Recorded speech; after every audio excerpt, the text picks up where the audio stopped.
capaz de tomar esas fuerzas, y digo tanto la estructura como la cimentación, si no es capaz de tomar esas fuerzas, hay que diseñar un sistema de apuntalamiento a cargas laterales, ¿sí?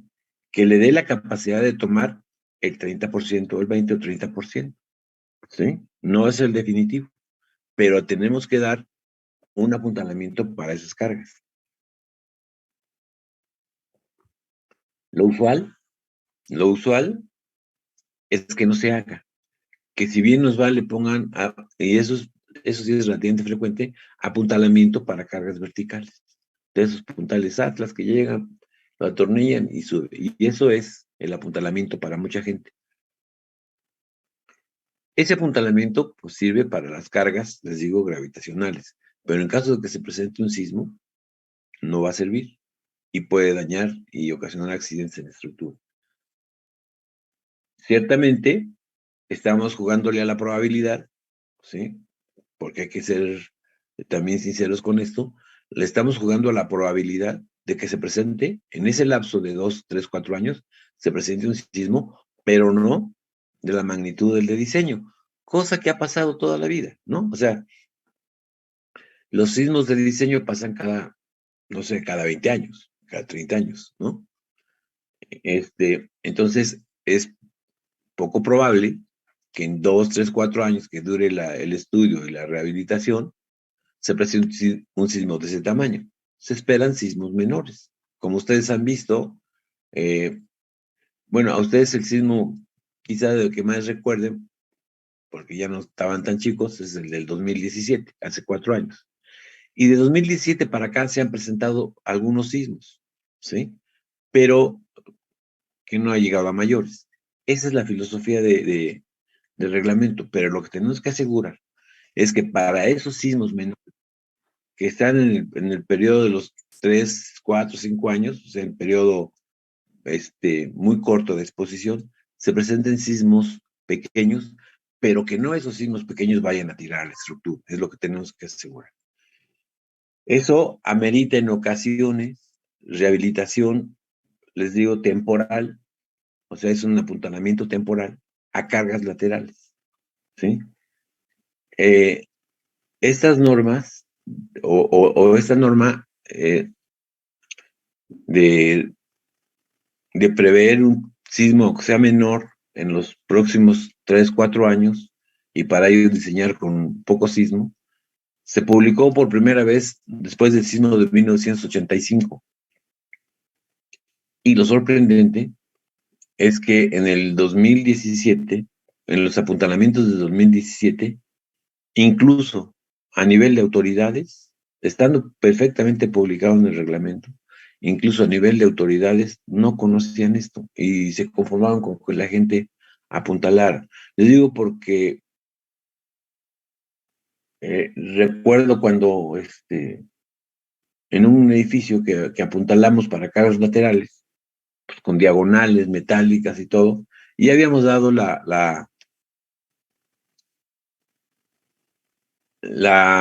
digamos que el anteproyecto de diseño que iba a ser un refuerzo con camisados de concreto y muros de concreto. Pero inmediatamente presentamos, porque es así, eso debe ser así, el apuntalamiento para cargas laterales, porque el edificio no pasaba, estaba muy dañado. El edificio no pasaba y teníamos que apuntalarlo para cargas laterales. Eso es el apuntalamiento para cargas laterales, eran con refuerzos metálicos, pues de este tipo, ¿sí? Entonces, lo primero que nos dijeron, las autoridades. Hoy no habíamos quedado que iba a ser de concreto y ahora dicen que va a ser de acero. Es que este no es el diseño definitivo. Este es el apuntalamiento temporal. ¿Cuál apuntalamiento temporal? Pues el que está en las normas que ustedes publican, ¿no? Entonces, es, eh, es muy importante, ¿no? Porque no bastan estos apuntalamientos, ¿sí? Hay que apuntalar para que tenga la estructura capacidad de cargas laterales, incluyendo la cimentación, ¿no?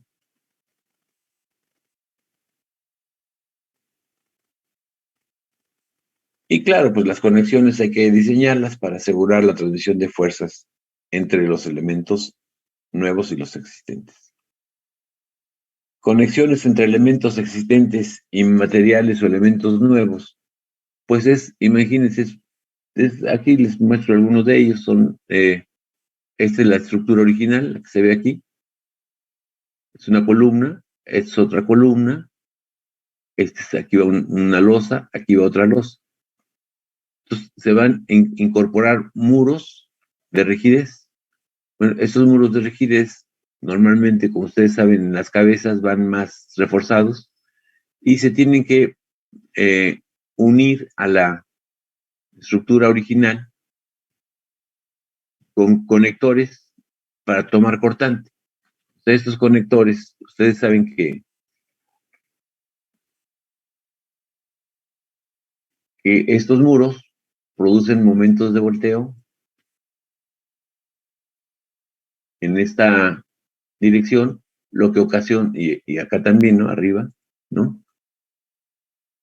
Lo que ocasiona, pues, fuerzas verticales en el muro, aquí de compresión y acá de tensión, aunque luego con la inversión, pues son al revés, ¿no? Y estas fuerzas se tienen que transmitir a la estructura existente, a las columnas, ¿sí? Estas fuerzas se tienen que transmitir a las columnas, se transmiten por cortante, ¿sí? Este es el conector, aquí está en detalle, ¿sí? Se transmite por cortante, aquí viene la fuerza del muro nuevo, ¿sí? Y a la columna existente le tenemos que transmitir por conectores a cortante toda esa fuerza. Y lo mismo ocurre en las losas. ¿Por qué? Pues porque tenemos que transmitir la fuerza cortante que se está en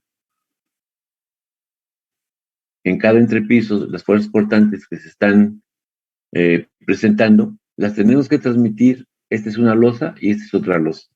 Las tenemos que transmitir. Estas fuerzas cortantes las tenemos que transmitir a las losas mediante conectores. Estos son los conectores, ¿sí? Para transmitir la fuerza cortante a las losas. Esto es lo que tenemos que hacer ahora. Pues, esto no es complicado, pero hay que hacerlo, ¿no? Reparación. Habíamos comentado ya algo de esto. Reparación es recuperar la capacidad de un elemento, ¿sí? A las condiciones en que estaba originalmente, ¿no? Dice, el éxito de esta depende de la magnitud del daño, de la eficacia de la inyección de grietas y de la calidad de la ejecución. Algunas formas de reparación de grietas son las siguientes: reemplazo de piezas, morteros, barras y concretos dañados. Aquí les tengo que decir algo. La reparación de grietas puede consistir en inyección de resinas y lechadas, inserción de placas, pernos, barras metálicas, aplanado sobre malla, o reparación de daños debidos a corrosión. Aquí les muestro algo, pero es a nivel esquemático, porque esto es lo que se muestra en los planos estructurales, ¿no? Pero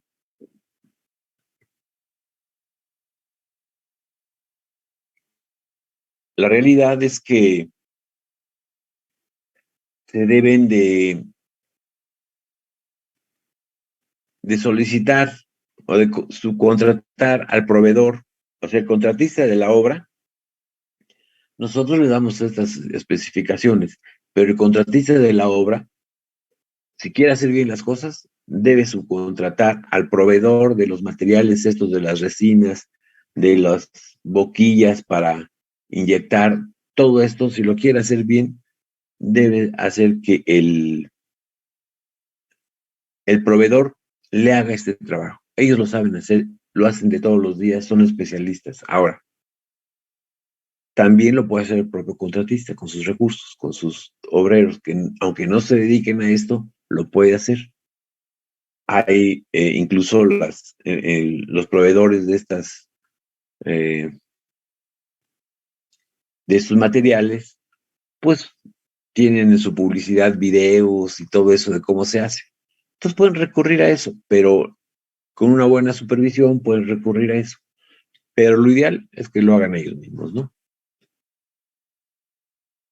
Por eso dice el que por acá les ponía yo que el éxito de esta reparación depende de la calidad, de la eficiencia, de la inyección de las grietas y de la calidad de la ejecución, ¿no? O sea, mucho depende de ello. Aquí estamos haciendo un procedimiento de reemplazo de piezas, o sea, es quitar estas piezas que estaban dañadas y poner otras nuevas, ¿no? Esto pues sí lo hace el propio contratista, pero estas en que está la grieta aquí, ¿no? Y que se tienen que inyectar unas boquillas, aquí dice esquema general de inyección de muro, hagan de cuenta que está la grieta diagonal aquí, hay que inyectar unas boquillas, abrir unas boquillas, como lo que se ve aquí, sería detalle, unas boquillas, ¿sí? Y luego empezar a inyectar la lechada. Esas boquillas lo que hacen es abrir más la grieta en este sentido, y luego a presión inyectar lechada de abajo para arriba para que realmente quede bien todo. Si lo hacemos de arriba para abajo, pues hay riesgo de que unas no se llenen. Entonces, de aquí para arriba tenemos que inyectar, ¿sí? A presión para que vaya subiendo la lechada y quede bien llena la grieta. Esto es lo que se debe de hacer. Les digo, hay especialistas para ello, aunque no es una cosa del otro mundo, ¿no? Otro tipo de reparación que decíamos era el detalle de fijación con malla. Hay muros ya demasiado dañados, ¿sí? Que lo que se le tiene que hacer es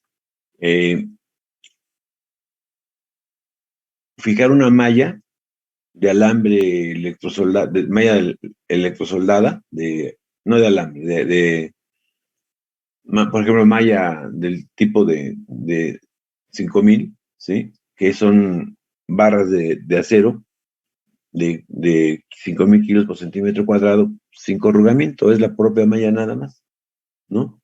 Entonces, esta malla se aplica sobre el muro dañado, se fija con unos clavos especiales para ello, ¿sí? Y ya que está fija la malla, se le sobrepone una lechada, que puede ser de un mortero, ¿sí? Y con eso queda reparado el muro. Incluso se puede hacer por los dos lados del muro para darle más resistencia al muro. Ahora, lo que tenemos que ver es si esto es más barato que demoler el muro y volverlo a hacer, ¿no? Es un muro de mampostería de tabique, quién sabe si sea más barato demolerlo y volverlo a hacer. A no ser que sea muro de carga, que entonces ahí sí no es otro problema porque hay que apuntalar para demolerlo y sustituirlo. Pero si no, pues yo creo que es más fácil demolerlo y volverlo a hacer. Pero bueno, esta es la técnica para hacerlo, ¿no? Aquí se ve una planta de que está el muro, son los castillos del muro o las columnas donde se fija el muro, es la lechada y los pernos que se fijan, los clavos que fijan la malla al muro dañado. Esto les digo, pues siempre hay que echarle un número, porque es más tiempo a lo mejor, o más costo, que demoler el muro dañado y volverlo a hacer, ¿no? Bueno, luego está el reforzamiento. El reforzamiento, ese sí consiste en aumentar las capacidades resistentes o de rigidez de un elemento estructural, ¿sí? Este no es reparar, este no es regresar a las condiciones iniciales. Esto es darle más capacidad de la que tenía. O sea, pudo dañarse o no el muro. O sea, el reforzamiento aplica a muros, columnas, traves, etcétera, con o sin daño, ¿sí? O sea, porque el objetivo no es reparar el daño. Aquí el objetivo es darle más capacidad.